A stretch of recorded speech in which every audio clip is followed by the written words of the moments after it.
Il est 19h50, bonsoir à tous. Voici les titres de l'actualité de ce mercredi.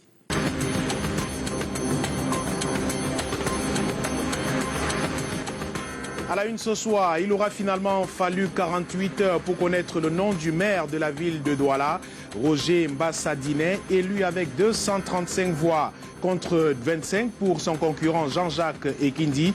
L'élection qui aura cristallisé toutes les attentions depuis hier a connu son épilogue ce soir. Les enjeux d'un scrutin à rebondissement qui aura paralysé une partie de la ville de Douala à suivre dès le début de ce journal.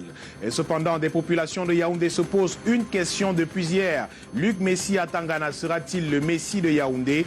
Il est attendu du maire de la ville aux 7 collines des révolutions en matière d'aménagement de la capitale. Cependant, nous interrogeons le passé de Gilbert Timiévouna. Que laisse l'ancien délégué du gouvernement auprès de la communauté urbaine de Yaoundé derrière lui? Zoom sur les méthodes et les actions de celui qu'on surnommait Jack Bauer à Yaoundé. Et dans l'actualité également ce soir, l'espoir suscité pour les populations du nord-ouest et du sud-ouest après la mise sur pied des mairies des villes de ces régions en crise. L'enjeu sécuritaire semble le plus important. Nous irons vivre à Bamenda l'ambiance de la première session de la mairie sous les crépitements de balles. Un tour également à Libé pour vivre ce premier conseil. Voilà pour le sommaire.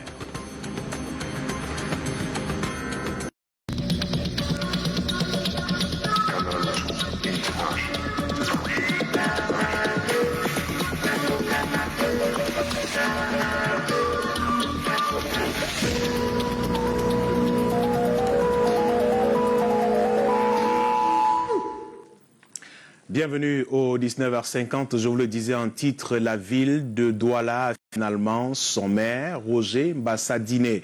C'est un nom à retenir, c'est celui du tout premier maire élu de la ville de Douala. Il a été élu avec 235 voix contre 25 pour son concurrent immédiat, Jean-Jacques Ekindi. Le verdict des urnes est rendu public aux environs de 18 heures après toute une journée de tractation, concertation, contestation et autres pressions. 2 heures plus tôt, Jean-Jacques Lengue Malapa a décidé de retirer sa candidature pour l'intérêt supérieur du parti, dira-t-il.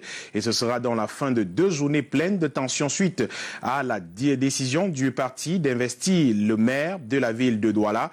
Jean-Jacques Lengue Malapa, maire élu de Douala premier, a donc donné et a donc jeté l'éponge. Et c'est lui qui présentera le candidat du RDPC à cette élection. Roger Mbassa Diné est ainsi plébiscité. Il va succéder à Fritz Tonnet. Les conseillers municipaux ont finalement suivi les consignes de vote selon les directives de cette formation politique, le RDPC.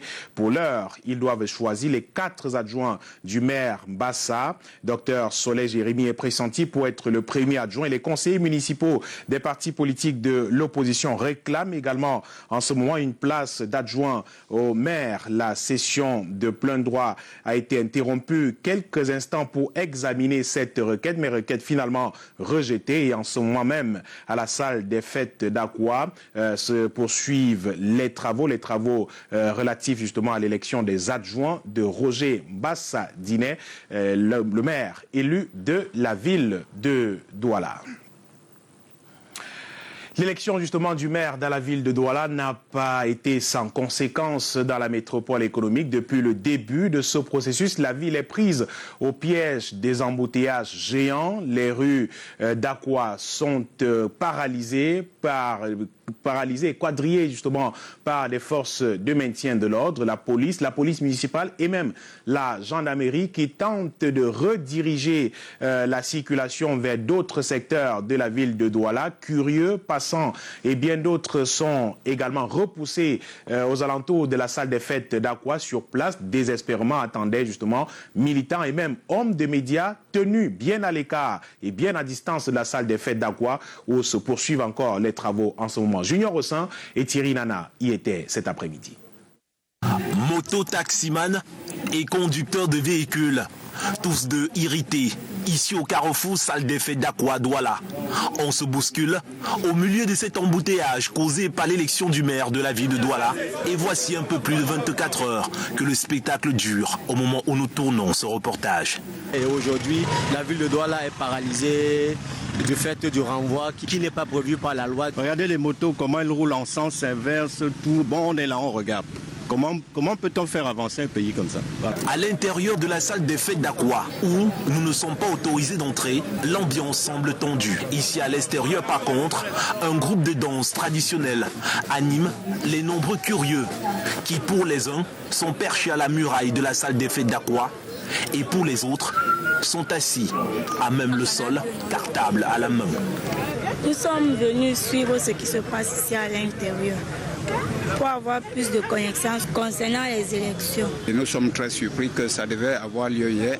Jusqu'à cette heure-ci, nous sommes peut-être à 15 heures. On n'a pas toujours le super maire. Donc... Le secteur est quadrillé.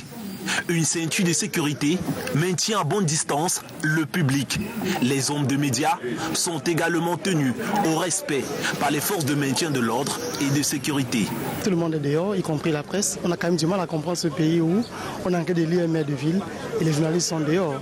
Qui ira crédibiliser les élections aux yeux des populations? Je pense bien que c'est les journalistes. La crédibilité de cette élection s'effrite encore plus aux yeux des militants du RDPC, plongés dans la confusion. Le parti n'accepte pas que certaines personnes qui ont des problèmes TCS puissent être maires, super-maires dans la ville. Des gens qui n'ont pas la souche naturelle de Douala puissent être super-maires. Tous ces paramètres doivent être respectés.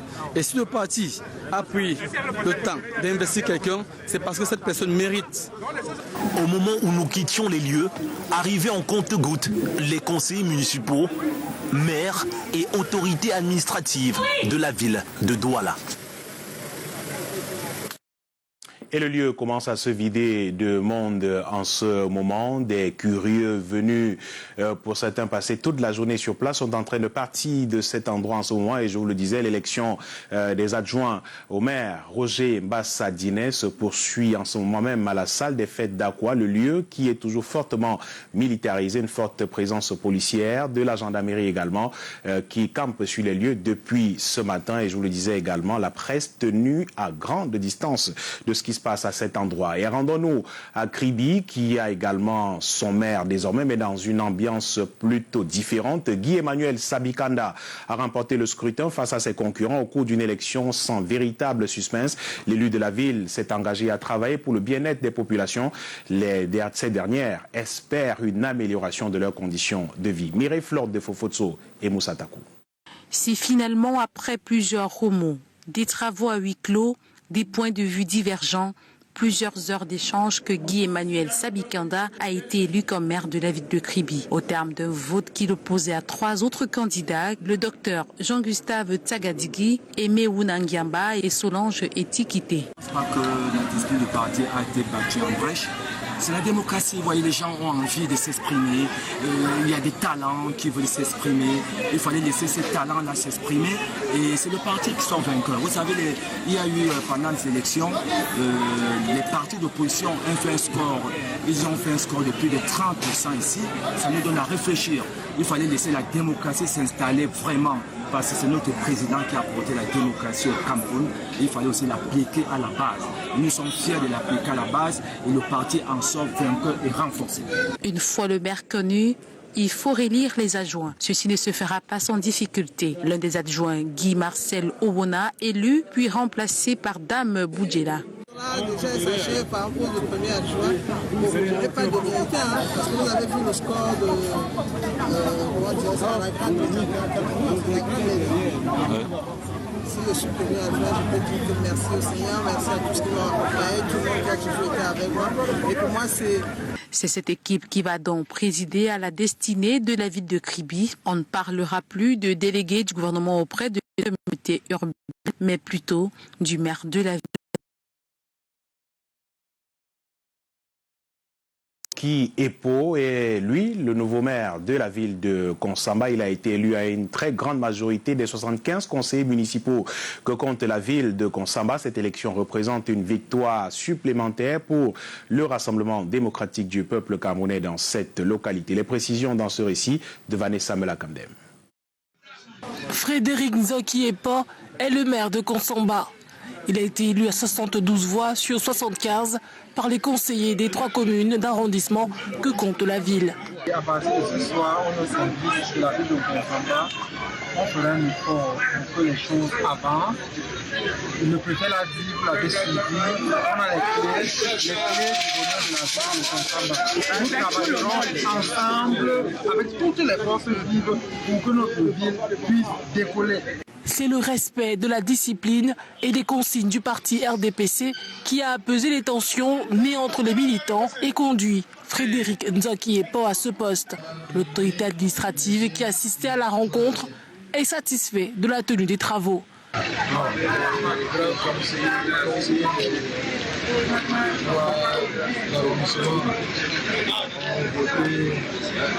maire de la ville de Konsamba, la personne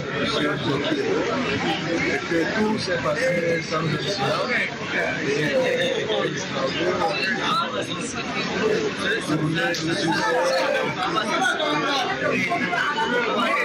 Les conseillers sont acquittés Nous sommes suffisamment satisfaits parce que la démocratie a joué son rôle. Il y a eu une grosse compétition, en termes desquels il y a eu des résultats. Donc, reste pour l'instant parce que la démocratie a prévalu, mais surtout l'intérêt supérieur de la ville de Konsamba. Le tout premier maire de la ville de Konsamba sera accompagné dans sa mission par 2 adjoints, les nommés Ethel Ekandje et Marie-Thérèse Guimatsa. La mise en œuvre de la décentralisation répondra-t-elle aux attentes des populations au regard de l'espoir suscité par l'élection du maire de la ville de Limbé? Tout porte à croire que les élus locaux ont du pain sur la planche.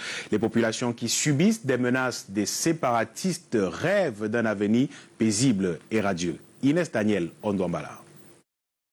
Une nouvelle ère s'ouvre dans la cité balnéaire de Limbé. Après la suppression du poste de délégué du gouvernement et l'attribution du statut spécial dans les régions du sud-ouest et du nord-ouest, le maire pionnier de la ville de Limbé et les membres du conseil de communauté entendent travailler d'arrache-pied pour le bien-être des populations qu'ils sont appelés à servir.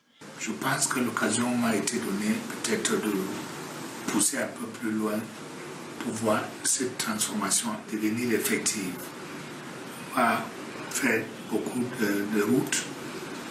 On va essayer d'amener un peu plus de l'eau dans les quartiers reculés. L'accent sera mis sur le développement local. On attend du nouveau maire, le maire city mayor de Limbé, qui nous fait les efforts de nous faire des routes, des bonnes routes, de l'eau potable, des lumières dans des quartiers. Il s'agira d'offrir des infrastructures de base aux populations. Que la ville de Limbé est en train de s'étendre vers les montagnes. Donc, c'est par là que nous allons ouvrir davantage d'autres routes. Mutanga Andrew Munjimba, maire, appelle à la collaboration des populations.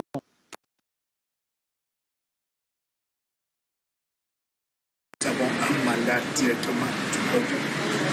Et c'est simplement pouvoir le juger. Le conseil de la communauté a mis sur pied 5 commissions. Le préfet du Fako, Emmanuel Lodou-Ngamba, appelle les membres des dites commissions à se mettre immédiatement au travail. The vote is set.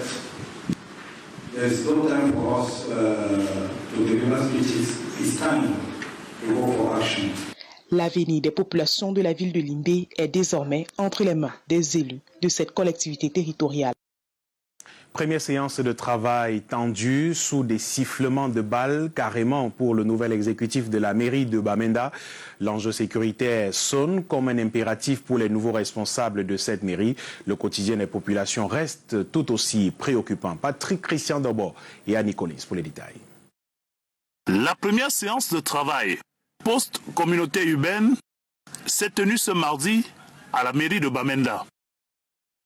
Alors que crépitaient quelques balles Au niveau du carrefour City Chemist, les éléments de force de sécurité ont pris position autour de l'hôtel de ville pour parer à toute éventualité.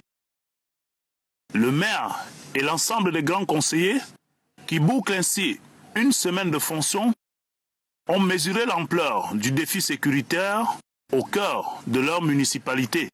Il y a les commissions de travaux, il y a la commission de l'affaire sociale, il y a la commission d'autres choses et la commission de l'affaire de finances. Donc, nous souhaitons que tous ces membres de ces commissions se lèvent et préparent les moyens d'agir pour que dans les jours suivants, on va faire Bamenda une ville d'amour.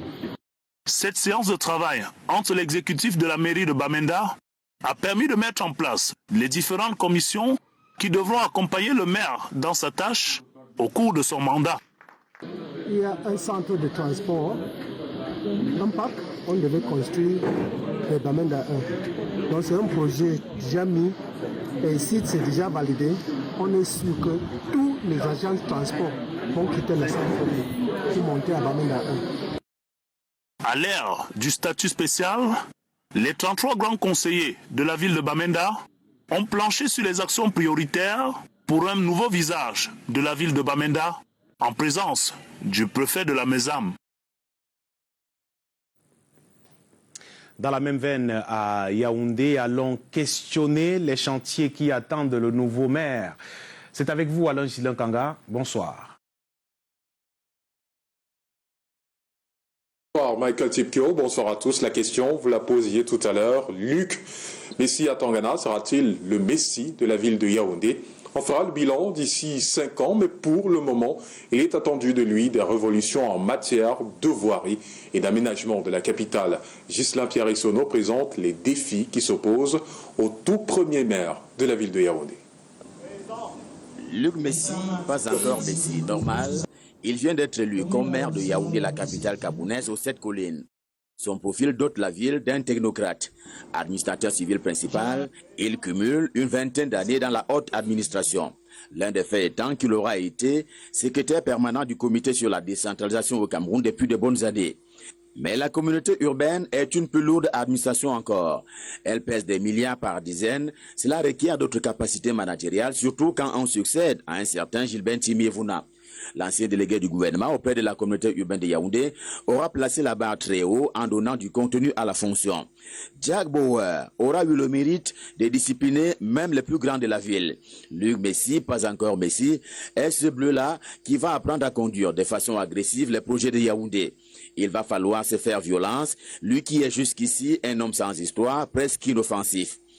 Autant le dire, on attend un baroudeur ainsi révélé par la fonction. Sa bonne connaissance de l'esprit et la lettre légale de la décentralisation sera un atout. Cependant, le peuple a soif et besoin de dirigeants sur le terrain.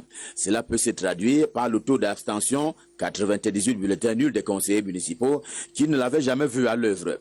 Et l'œuvre, c'est la voirie urbaine ainsi que l'urgence des aménagements dans la capitale gabonnaise, dans la perspective du Chan et de la CAN 2021. Réorganiser la ville pour lui donner un visage plus touristiquement conquérant. Et au lendemain de l'élection du maire de la ville de Yaoundé, le service a repris normalement ce jour à la communauté urbaine de la capitale. Les différents responsables, comme à l'accoutumée, étaient au service des usagers qui disent déjà constater un changement au sein de cette institution.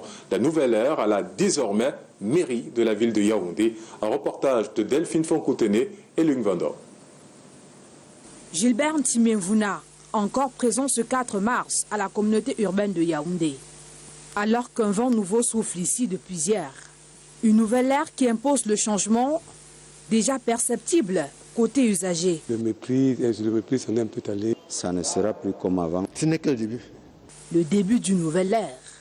Depuis ce 4 mars dans les bureaux, les dossiers anciens et nouveaux continuent d'être traités, mais ne peuvent être finalisés.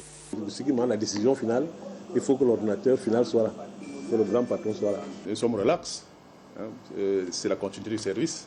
Le service continue en attendant le nouveau patron des lieux, Luc Messi Atangana. en qui les populations fondent beaucoup d'espoir. On attend qu'il soit indépendant et qu'il fasse le travail. Qu'il fasse bien la gestion efficiente. C'est les routes, les mauvaises routes, qui appellent les mauvaises routes, qui assainissent l'environnement. La jeunesse attend beaucoup les aires de jeu.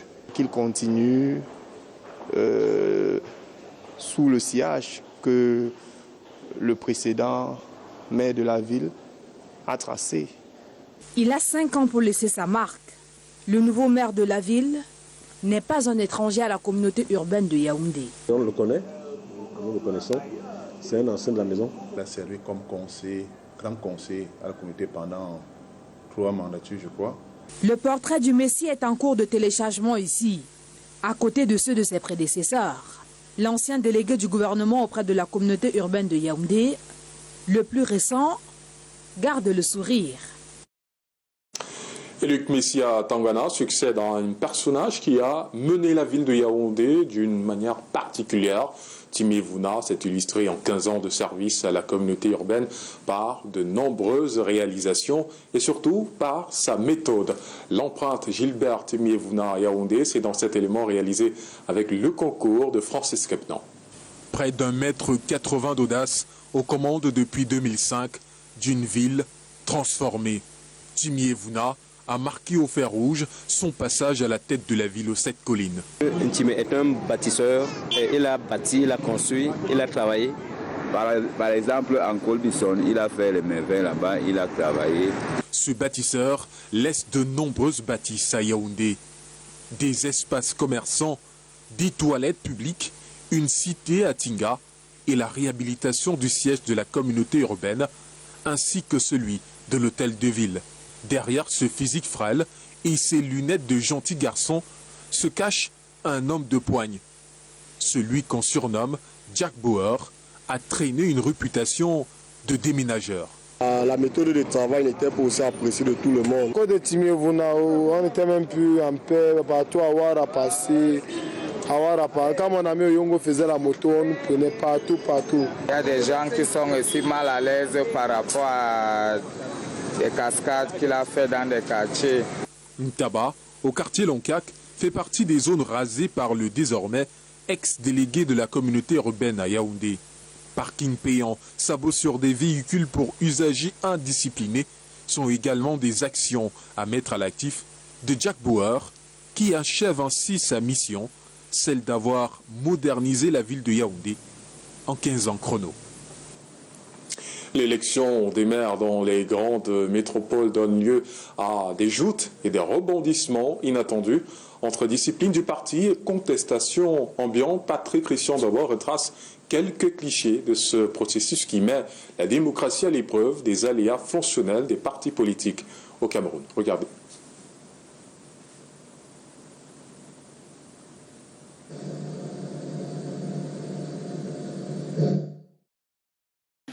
Yannick Letizi Ipane est l'un des gardiens retenus dans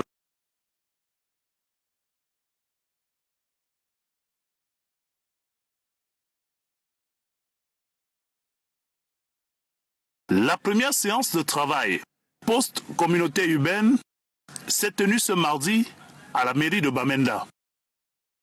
Alors que crépitaient quelques balles au niveau du carrefour City Chemist, les éléments de force de sécurité ont pris position autour de l'hôtel de ville pour parer à toute éventualité.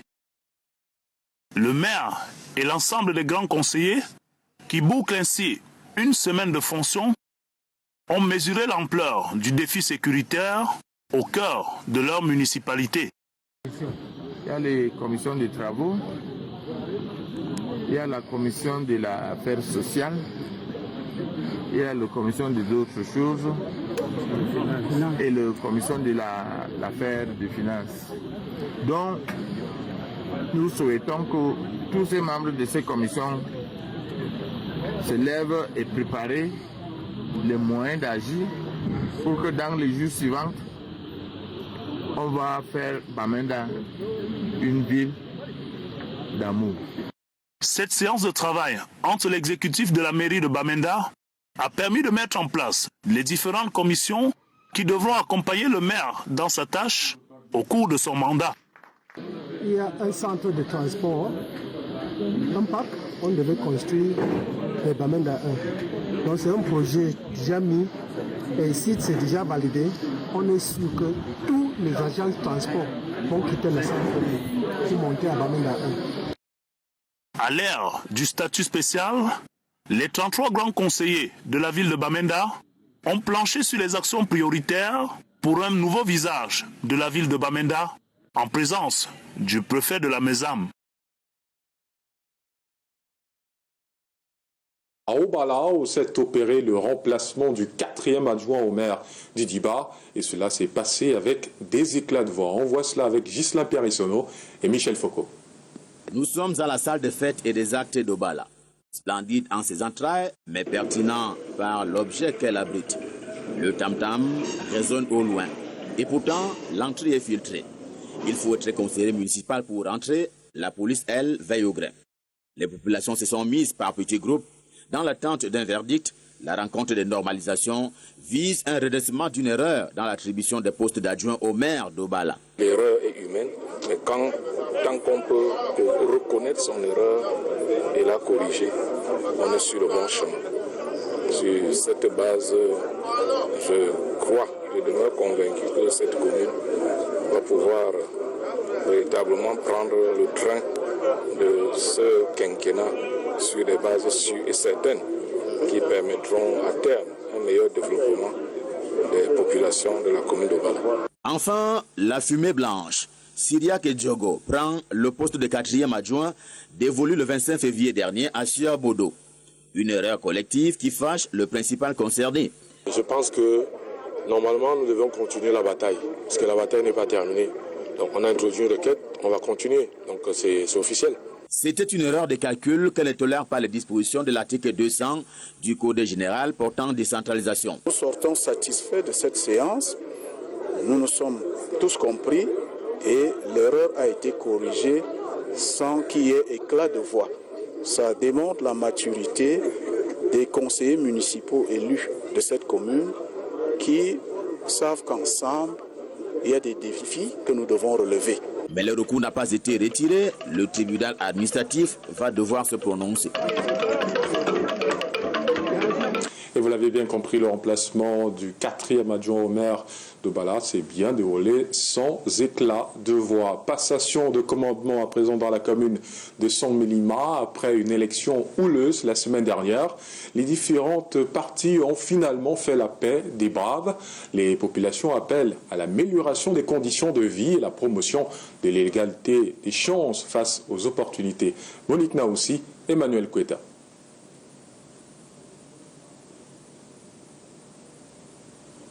Faustin Bekono, maire élu la semaine dernière à la tête de la commune de Songmelima, prend fonction. La passation de service avec le maire sortant André Noël-Essian est effectuée à l'hôtel de ville en présence des 35 conseillers municipaux nouvellement élus. Dans la salle, les ministres du culte et les populations venues vivre cet autre tournant de leur commune. Ces populations appellent à la prise en compte de toutes les couches sociales et l'égalité de chances devant les opportunités qu'offrira la décentralisation. Le message que nous envoyons à notre nouveau maire, c'est que qu'il encadre tout le monde. Il doit prendre tout le monde comme si nous étions ses frères, ses soeurs, ses enfants et ses mères. Pas de différenciation. Le préfet David Koulboutaman, qui préside la cérémonie, félicite l'exécutif sortant pour les services rendus et la bonne collaboration. Au nouveau maire, il est prescrit l'obligation de résidence, la collaboration et la continuité du service public. Je voudrais dire infiniment merci à M. Essian André Noël, avec qui j'ai cheminé pendant un bon moment et qui a eu une très bonne collaboration avec la tutelle. On ne peut pas se le cacher ici, il mérite ces lauriers-là. Je voudrais également dire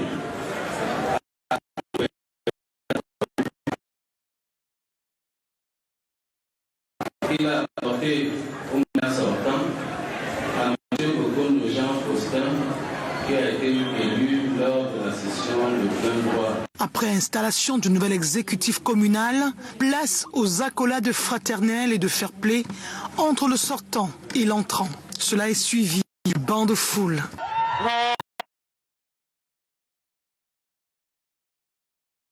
Aujourd'hui, à l'instar de ce qui s'est passé dans tout le pays, nous nous sommes livrés à une bataille, nous nous sommes livrés à une querelle.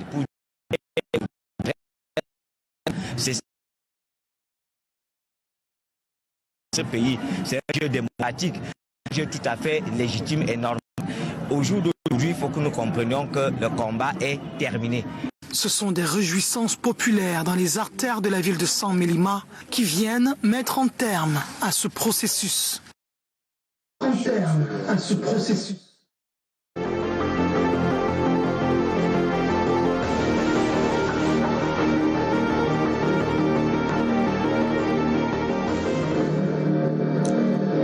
Dans l'actualité également, évaluation des chantiers routiers. Le ministre des Travaux publics est sur le terrain depuis ce matin dans la région du Sud. Emmanuel Nganou-Dumessi a prescrit l'accélération des travaux sur l'axe Mengong-San Melima, dont le chantier connaît 2 ans de retard pour diverses raisons. Le point avec Brand Kamga et Samuel Bonis. Le cœur à l'ouvrage, hommes et machines s'activent pour livrer d'ici décembre l'axe Mengong-San Melima dans la région du Sud. Si ça roule à 68%, avec délai contractuel consommé à 84%, un problème peu ordinaire demeure. Les tombes des aïeux des populations de 20 villages de Mengong que traverse la route. Vous avez vu les responsables d'entreprise qui eux-mêmes vous ont révélé que parfois ils sont en train de déterrer des squelettes pendant l'exécution des travaux. Bon, les procédures ont été diligentées, nous avons pris un arrêté. Plus de 700 tombes déjà exhumées, plus de 600 restes à déplacer et en visite de travail depuis ce mercredi, le ministre des Travaux publics a prescrit l'identification et la documentation des dites tombes. Autre obstacle qui saute à l'œil, la libération totale des emprises, le paiement des décomptes, les réseaux de fibres optiques et de canalisation d'eau potable à protéger. Nous allons œuvrer à faire en sorte que le paiement de ces indemnisations, dégager les ressources soit priorisé, et même le paiement des décomptes à la contracteur. Monsieur le directeur général, je ne dis pas qu'on va vous payer les 3 milliards de plano d'un trait, mais on va vous permettre de ne pas arrêter les travaux. Je n'ai pas vu beaucoup d'activités. L'axe Mengong-San Melima, lancé en 2015 et censé être livré en 2018, a connu 3 prolongations. 44 km sont exécutés sur tout le linéaire de 74 km. L'ingénieur de l'État, dans la suite de sa visite de travail, a parcouru les routes communales de Meyomesala dans le Djaï Lobo. Un livre pour sensibiliser les populations, les jeunes en priorité, sur les méfaits liés à la consommation de la drogue, coécrit par Colette Kéménier et Jean-Pierre Tankyo. L'ouvrage intitulé « Jeunesse et drogue, quelle perspective ?» Bien s'informer pour mieux agir propose des pistes de solutions pour extirper de ce phénomène dangereux les consommateurs déjà accros. La dédicace a eu lieu ce jour à Yaoundé en présence des élèves qui ont répondu massivement présents à l'appel. Karel Mezatachouya, Constant Kamga. Un livre pour tirer la sonnette d'alarme sur les dangers liés à la consommation de la drogue, en milieu scolaire surtout. Un appel à une prise de conscience du fer de lance de la nation, de plus en plus accro, tel qu'observé ces derniers temps. Dans un peu plus de 200 pages, les co-auteurs de l'ouvrage intitulé « Jeunesse et drogue, quelle perspective ?» bien s'informer pour mieux agir, attirent l'attention des élèves et lycéens venus assister à la dédicace sur les différentes drogues qui existent et les conséquences négatives sur les consommateurs qui vont du délire à la mort précoce. Colette Kéménier et Jean-Pierre Tankyo, tous 2 pédagogues, tirent leur inspiration des réalités qu'ils vivent au quotidien aux côtés des élèves. Les élèves consommaient déjà de la drogue. Même dans la famille, j'ai le cas des drogués dans la rue. Le phénomène était devenu si grave que nous avons décidé de faire quelque chose pour que la jeunesse ne soit pas envahie, polluée par les drogues. Le livre propose des pistes de solutions pour sauver ceux qui sont victimes de cette toxicomanie. Par amour, par des conseils affectueux à l'endroit des enfants qui consomment la drogue, et ensuite des conseils pratiques avec des éléments de notre pharmacopée, les éléments de la médecine, de la phytothérapie qui existent. Une initiative que soutient le point focal du comité interministériel de la lutte contre la culture de la drogue au ministère de l'Enseignement supérieur. Je connais ces problématiques-là. J'ai donné mon appui au livre et je crois que au moment où le livre paraît, il était de bon ton que je vienne apporter, n'est-ce pas, l'appui, n'est-ce pas, de l'expertise qui peut être la mienne dans ce domaine à son initiative. Ce n'est plus l'affaire d'un individu, d'une famille ou d'un seul groupe social. Tout le monde devra se sentir concerné. Et le 19h50 se poursuit à Douala avec vous, Michael Tipio. Bonsoir. Bonsoir Alain, et la suite de ce journal, c'est avec le sommet France-Afrique qui se prépare, Afrique-France plutôt qui se prépare.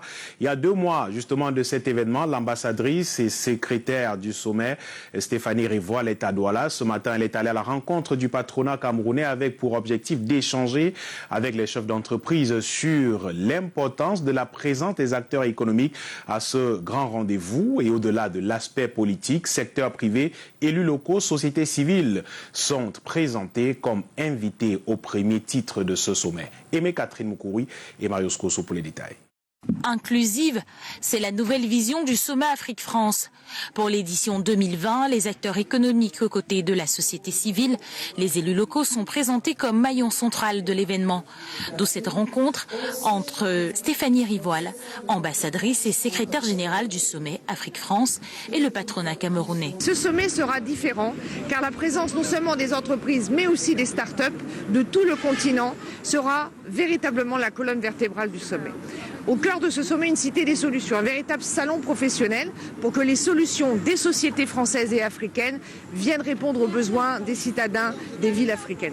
Un rendez-vous de 54 chefs d'État, 500 acteurs économiques, 1000 entrepreneurs africains sur lesquels reposent les start-up pour que les concepts politiques se joignent au développement économique. Une occasion pour le secteur privé local de changer de paradigme, voire refonder le partenariat entre la France et le monde des affaires camerounais. Une fois, on mettra l'entreprise au cœur des débats.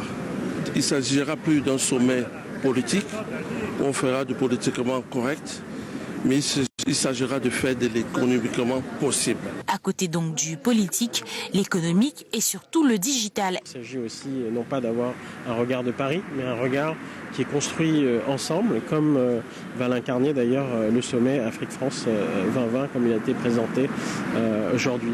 Et donc c'est cette rencontre, avec cet échange, un enrichissement mutuel qu'on veut porter sur le digital et avec les startups. Le point des rencontres, la cité des solutions. Salon professionnel où les projets oscilleront autour des villes et les défis pour leur durabilité. Si l'accent est mis sur l'aspect économique, à un moment où les relations Afrique-France connaissent quelques soubresauts et faits marquants, lors de ce 28e sommet, le politique ne manquera certainement pas de cristalliser les attentions. La suite de ce journal avec les femmes du palais de justice de Banjul qui ont entretenu ce jour les dames du Konki au sujet de la reconstitution des actes de naissance, le défaut d'actes, phénomène régulier et entretenu dans plusieurs familles. Économie justement de cette conférence liée à un prélude à la célébration de la journée internationale de la femme à Banjul avec Walter Bertrand et Christophe Kenyé-Fotso. L'enfant ne peut pas faire établir son acte de naissance s'il n'a pas 21 ans. Plusieurs enfants n'ont pas été enregistrés à l'état civil dans le Konki. Ils n'ont pas d'acte de naissance. Ce phénomène est en partie dû à l'ignorance des parents qui ne comprennent pas toujours l'importance de ce document. Afin de les édifier, les femmes du palais de justice de Banjul ont entretenu une centaine d'entre elles ce jour autour du thème « Femmes et filiation », réflexion sur la reconstitution des actes de naissance. A été très riche. Dit en quelques mots ce que j'ai retenu, juste résumer que l'acte de naissance d'une personne, c'est la première pièce qui identifie l'homme. C'est cette pièce qui ouvre les portes à la vie de l'homme. C'était très édifiante. Parce que parfois, l'ignorance de la procédure nous condamne. Et déjà, Madame la Présidente a été très claire sur comment faire dans tous les cas de perte d'établissement, d'actes de naissance. Une activité à l'hôtel de ville de Banjul en prélude à la célébration du 8 mars. Nous avons trouvé judicieux de les entretenir sur les reconstitutions d'actes de naissance. Les raisons qu'elles évoquaient parfois lorsque nous nous entretenions avec elles, c'était parfois parce que le conjoint n'était pas en place, soit parce que le géniteur avait disparu dans la nature. Nous avons estimé qu'il fallait qu'elles prennent les choses en main et qu'elles se présentent devant les juridictions pour que les actes de naissance de leurs enfants soient reconstitués, parce que l'acte de naissance d'un enfant représente toute une vie.